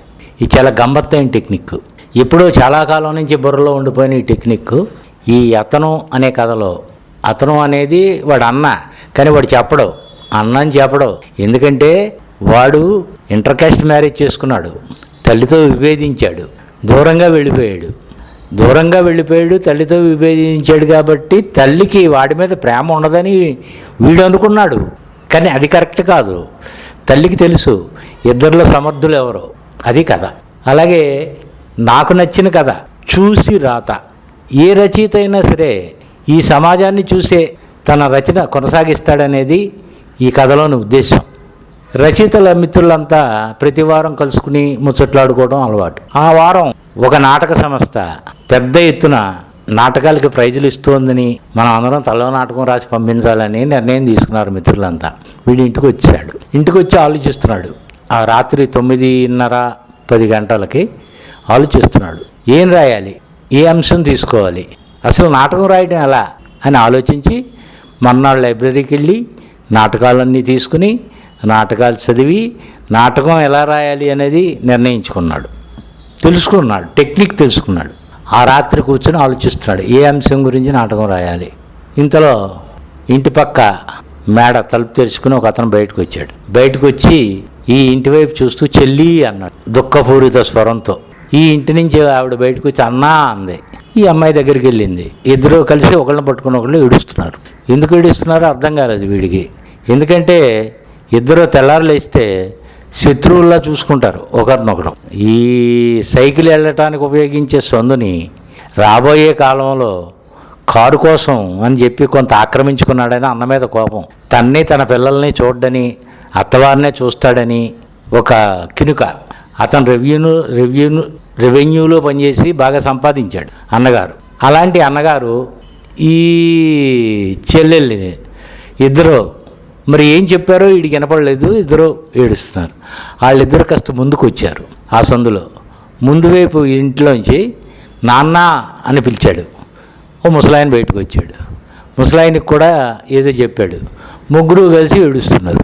వీడు లేచి వెళ్ళి ఎందుకు అలా ఏడుస్తున్నారు, కష్టాలు వచ్చినప్పుడే తట్టుకోవాలి, ఏడవటం పద్ధతి కాదు అని ఏం జరిగింది అని అడిగితే ఏం లేదు, మా బామ్మర్ది హైదరాబాద్ వెళ్తుంటే మా అబ్బాయిని కూడా పంపించాను. మా అబ్బాయికి చాలా కాలం నుంచి ఒంట్లో బాగోట్లేదు, ఆయన హాస్పిటల్లో చూపించారట, ఆపరేషన్ చేయాలట, 50,000 ఖర్చు అవుద్దట, ఆ హాస్పిటల్లో చూపించి జబ్బు కనుక్కుని ఆపరేషన్ చేస్తే తగ్గుద్ది అనుకున్నప్పుడు సంతోషించాలి, కానీ ఏడవటం దేనికి? ఎందుకోసం ఏడుస్తున్నారు వీళ్ళు ముగ్గురు? ఏమనుకున్నారు వీళ్ళు? వీడికి అర్థం కానప్పుడు ఇలా ఉంటూ ఉండగా ఆ మర్నాడు ఆ వెనక మేడలో ఉన్న ఆయన రాత్రి 10 గంటలకి పెద్ద షట్టర్ వేసుకుని బయటకు వచ్చాడు. చేతిలో సూట్ కేసు ఉంది. ముందుకు వచ్చాడు. నాన్న అన్నాడు. ఎరా అన్నాడు. నేను వెళుతున్నా, నా మనవడిని తీసుకొచ్చి నా చేతుల్లో పెట్టు అన్నాడు ముసలాయన. సరే అని చెప్పి ఆడు వెళ్ళిపోయాడు. రిక్షా చప్పుడు. వీడు ఆ క్యారెక్టర్ల గురించి ఆలోచిస్తున్నాడు. ఏంటి ఈ క్యారెక్టర్లో ఇలా వీడి ప్రవర్తన ఏంటని. అంతకుముందు ఏం జరుగుద్ది అంటే, ముసలాయన తన పొలాన్ని అమ్మకానికి పెట్టాడు. అమ్మకానికి పెడితే ఆ రైతు, కొనుక్కుంటున్న రైతు 3 లక్షలు తెచ్చి ఇచ్చాడు. ఆ 3 లక్షలు ఇంట్లో పెట్టుకోవడానికి భయపడి పెద్ద కొడుకు ఇచ్చాడు ముసలాయన. పెద్ద కొడుకు ఏం చేశాడు? దాన్ని తీసుకెళ్లి బ్యాంకులో వేసుకున్నాడు. ఈ ముసలాయన ఆ నెలకొచ్చే వడ్డీ ఇవరా అని రోజు అడగటమే. వాడు మాట్లాడు. ఇది జరుగుతుంది. ఆ మర్నాడు వీడి కథ ఫస్ట్ పర్సన్లో చెప్తుంటాడండి. మా ఆవిడ నన్ను కూరగాయలకి వెళ్ళమంది, మార్కెట్కి బయలుదేరాను. ఇంతలో ముసలాయన ఎదురొచ్చాడు. ఆయన కేజీ చికెన్ ఒకటే తినేస్తాడు విత్ డ్రింకింగ్. అలాంటి వాడు బరువైన సంచి ఒకటి పట్టుకుని వస్తుంటే వీడు పలకరించాడు. మీ పెద్ద అబ్బాయి హైదరాబాద్ వెళ్ళినట్టున్నాడు కదా, నా మనవాడిని తీసుకొచ్చి నా చేతుల్లో పెట్టి అన్నట్టున్నారు రాత్రి అన్నాడు వీడు. అవును అన్నాను. మనవాడికి జబ్బు చేస్తే ఊరుకుంటామా అన్నాడు ముసలాయన. అది సరే, ఈ ఆపరేషన్కి 1-2 లక్షలు ఖర్చు అవుద్దన్నారు కదా, బ్యాంకులో వేసుకున్న డబ్బు దాన్ని ఖర్చు పెట్టేశానని మీ పెద్దోడు అంటే ఏం చేస్తారన్న. వెంటనే ముసలోడు మొహం మాడిపోయింది. తలంచుకుని నెమ్మదిగా కాళ్ళు ఈడ్చుకుంటూ వెళ్ళసాగాడు. వీడికి దొరికింది మంచి అంశం. మానవ సంబంధాలన్నీ ఆర్థిక సంబంధాలే అని చెప్పగలిగిన వాడు జగన్నాటక సూత్రధారి మాత్రమే. ఇది చాలు నాకు నాటకం రాసుకోవటానికి అనుకుని ఇంటికి వెళ్ళిపోయాడు. అది కథ. ఇది దీన్ని చూసి కథ. ఇది కూడా స్వాతిలోనే వచ్చిందండి. తర్వాత 10,000 రూపాయల బహుమతి వచ్చింది. పుబిలి అనే కథ. పుబిలి అనే కథ పూర్తిగా కల్పితం, గిరిజనులకు సంబంధించింది. ఈ గిరిజనులకు సంబంధించిన కథ ప్రారంభం గిరిజనులంతా వేటకు బయలుదేరతారు. అందులోంచి ఒకడు పక్కకు తప్పుకొని వేరే మార్గంలో ఒక నీటి చెలిమి దగ్గర మోటేస్తాడు. అసలు అక్కడ మోటేయటానికి కారణం ఏంటంటే, ఆ గ్రామంలో పుబిలి అనే అమ్మాయి ఉంది. పుబిలి, వీడి ఫ్రెండు రాజయ్య ముగ్గురు కలిసి పెరిగారు. పువ్వుల్ని అడిగాడు. పువ్వులకి వయసు వచ్చిన తర్వాత పువ్వుల్ని అడిగాడు నన్ను చేసుకోమని. అదొక కండిషన్ పెట్టింది. రాజన్న దొర కూడా నన్ను చేసుకుంటా అన్నాడు. నువ్వు అడుగుతున్నావు. మీరిద్దరూ సమానమే. నాకు ఒకరి మీద ఎక్కువ ఒకరి మీద తక్కువ లేదు నాకు ప్రేమ. మీ ఇద్దరు ఈ 7 వేటలో ఎవరు పెద్ద జంతువుని కొడితే వాళ్ళని చేసుకుంటాను. ఆ రాజన్న దొర ఆడే ఏర్పాట్లు ఆడు చేసుకుంటున్నాడు. ఈ రామన్న దొర ఈ నీటి చెలము దగ్గరికి వచ్చాడు. ఎందుకంటే అడవంతా తిరిగి ఆ నీటి చెలుమిని కనుక్కున్నాడు. అక్కడ జంతువులు అడుగుజాడలు ఉన్నాయి. అందుట్లో కణుజ అనే జంతువు అడుగుజాడలు ఉన్నాయి. అది ఒక గేదెంత ఉంటుంది, పెద్ద గేదెంత ఉంటుంది. అలాంటి జంతువును కొడితే 2-3 నెలలు గ్రామానికి ఆహారంగా సరిపోతుంది. అది ఆడి ఉద్దేశం. కూర్చుని ఆ రాయి వెనకతల మోకరిల్లు కూర్చున్నాడు. ముళ్ళపంది వచ్చింది, వెళ్ళింది. లేళ్ల గుంపు వచ్చింది, వెళ్ళింది. వాడు కణుజు కోసం చూస్తున్నాడు. అడావిడి చేయకూడదనే ఉద్దేశంతో దేన్ని కొట్టదలుచుకోలే. ఈలోపు హఠాత్తుగా చెట్ల మీద పక్షులన్నీ ఎగిరే పైకి. ఏంటా అని చూశాడు. పులి వచ్చింది. పులి వచ్చిన తర్వాత ఆ మడుగు దగ్గరికి ఇంకే జంతువు రాదు. అంటే ఇక నా పని అయిపోయింది, రాజన్న దొరే దాన్ని చేసుకుంటాడు పువ్వుల్ని అనే నిరాశ గురయ్యి, పువ్వులు లేనప్పుడు పులి చేతులు చచ్చిపోతే తప్పేంటనే ఆలోచన వస్తుంది. వెంటనే లేచి నిలబడి బాణాన్ని వదులుతాడు. బాణం దానికి గుచ్చుకుంటుంది. దానికి ముళ్ళు గుచ్చుకున్నట్టు ఉంటుంది. అది తిరగబడుతుంది. ఇద్దరు కలిసి కొట్టేసుకుంటారు. మొత్తం మీద ఈడు గెలుస్తాడు. ఈ గొంతులో దిగిన ఈటి వల్ల దాని రక్తస్రావరం ఎక్కువైపోయి ఆ పులి పడిపోతుంది. వీడు గెలుస్తాడు. అది పువ్వులు అనే కథ. ఇది 10,000 రూపాయలు వచ్చింది. సాహస కథ. ఇది పూర్తిగా కల్పితం, ముందే చెప్పాగా. ఈ కల్పిత కథని జరిగినట్టుగా చెప్పాలి. జరిగినట్టుగా చెప్పాలంటే గిరిజన గ్రామాల్లో పనిచేసిన అనుభవం నాకు బాగా ఉపకరించింది. ఆ విధంగా ఈ కథ వచ్చింది. ఈ కథ నాకు నచ్చింది కూడా. తర్వాత ఈ మధ్యలో స్వాతిలో వచ్చింది ఆకాశం కింద మా ఇల్లు అని. నా మిత్రుడు మా ఇంటి మీద ఆకాశం అని సాక్షిలో సీరియల్ రాశాడు చంద్రశేఖర్ ఆజాద్. రాస్తే నేను అప్పుడు చెప్పాను ఫోన్ చేసి, మా ఇంటి మీద ఆకాశం రాసావు నువ్వు, ఆకాశం కింద మా ఇల్లు అని రాస్తాను నేను. ఒక అతను రైతు బజార్ దగ్గర కార్ పార్క్ చేసి వెళుతూ ఉంటాడు. మామిడికాయలు గుట్టగా పోసేసి అమ్ముతూ ఉంటాడు. వాడు కేకేస్తూ ఉంటాడు, బాబు ఎక్కడా దొరకని కొత్తపల్లి కొబ్బరి బాబు, దీంతో పచ్చడి పెడితే సంవత్సరం కాలం బ్రహ్మాండంగా ఉంటుంది, దీంట్లో పీచు పులుపు ఎక్కువ బాబు అంటాడు. ఆడు వెళ్ళి అక్కడ ఆగుతాడు. 60 సంవత్సరాల క్రితం ఉన్న మాటలేవి.